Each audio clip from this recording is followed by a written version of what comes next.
जो interlocking system है, जिसको इलेक्ट्रॉनिक इंटरलॉकिंग आज के दौर में कहा जाता है, वो सिस्टम दिखाने की कोशिश करते हैं। पहले आपको एनिमेशन के जरिए समझाएंगे। ये देखिए, कोरोमंडल एक्सप्रेस यहां पर पटरियों पे दौड़ती हुई आपको नजर आ रही होगी। ये दुर्घटना कैसे हुई वो पहले आपको दिखा दें एक तस्वीर में। बालासोर के पास ये जगह बहुत अहम है क्योंकि यहीं पे वो भीषण हादसा हुआ है। और इसके बाद अगर ये ट्रेन आगे बढ़ते हुए निकलती हुई आपको नजर आएगी और यहां पर कोरोमंडल एक्सप्रेस और 4 पटरियां आपको नजर आ रही होंगी। दूसरी तरफ से आप देखिए, ये बेंगलुरु हावड़ा जो ट्रेन है वो दूसरी पटरी से गुजरती हुई आपको नजर आएगी। अब आगे जाके आपको यहां पर आपको दिखाएं, ये एक मालगाड़ी है। अब आप इसको देखिए गौर से, मालगाड़ी, और यहां पर ये ट्रेन बेंगलुरु हावड़ा निकलती है, कोरोमंडल एक दूसरे को क्रॉस करते हैं।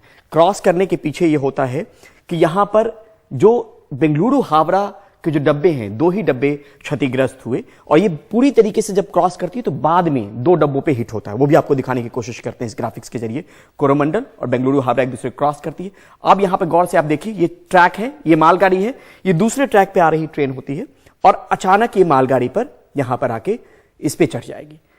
अब यहां पे समझिए, यहां पे रेलवे के अधिकारी ये कह रहे हैं कि इस सिस्टम को समझना जरूरी है जिसकी बात अश्विनी वैष्णव ने की है, इलेक्ट्रॉनिक इंटरलॉकिंग। पुराने दौर में मैनुअल होता था, इसलिए इलेक्ट्रॉनिक नहीं जुड़ा होता था। आज के दौर में इलेक्ट्रॉनिक इंटरलॉकिंग कह रहे हैं। ये देखिए, ट्रैक है, 1 2 3 4, ये ट्रैक है। हर ट्रैक पे जब हम किसी ट्रेन को लॉक करते हैं तो पता चलता है कि इसी ट्रैक पे उस ट्रेन को जाना है। इस ट्रेन पे ए ट्रेन को जाना है, बी ट्रेन को जाना है, सी ट्रेन को जाना है। जैसे कोरोमंडल अपने ट्रैक से आ रही थी, लेकिन ट्रैक बदला, मालगाड़ी पे चली आई। अब ये मालगाड़ी पे क्यों आई? क्योंकि ट्रैक बदला है, इंटरलॉक सही से नहीं हो पाया, रूट आपने सेट नहीं किया, रूट में गलती हो गई सेट करने में, और इसकी वजह से ये ट्रेन जो है मालगाड़ी पे पहुंच गई। फिर से अगर आपको ग्राफिक्स अगर दिखाएं तो आप देखिए, उसके बाद जो है जो दूसरी ट्रेन है उसके कुछ बोगी जो है, 2 बोगी पीछे वाले, वो क्षतिग्रस्त हो गए बिल्कुल अंत में जाके। आप देखिए, जिसको विश्वेश्वरैया एक्सप्रेस भी कहते हैं। और ये देखिए, यहां पे 2 डब्बे, अंत के 2 डब्बे जो है वो टकरा गए।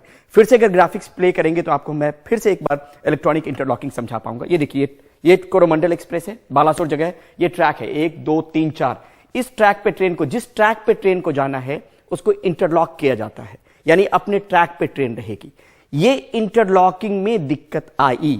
इंटरलॉकिंग में दिक्कत आने का मतलब है, ये जो ट्रेन है कोरोमंडल, जो मालगाड़ी पे चढ़ी हुई आगे आपको नजर आएगी इसको क्रॉस करने के बाद, बेंगलुरु हावड़ा जो ट्रेन है। अब यहां पे देखिए, ये मालगाड़ी है, अंत में यहां पे मालगाड़ी थी, बिल्कुल लूप लाइन में ये दोनों एक दूसरे को क्रॉस करते हैं।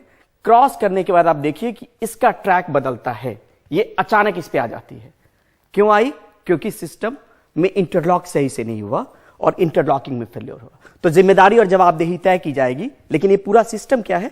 एक तरीके का फेलियर है, और वो फेलियर किसी आदमी से हुआ, टेक्निकल कोई ग्लिच था, वो जांच के बाद पता चलेगा। जो उच्च स्तरीय कमेटी है या फिर जो कमिश्नर रेलवे सेफ्टी, उनकी जांच पे पता चलेगा।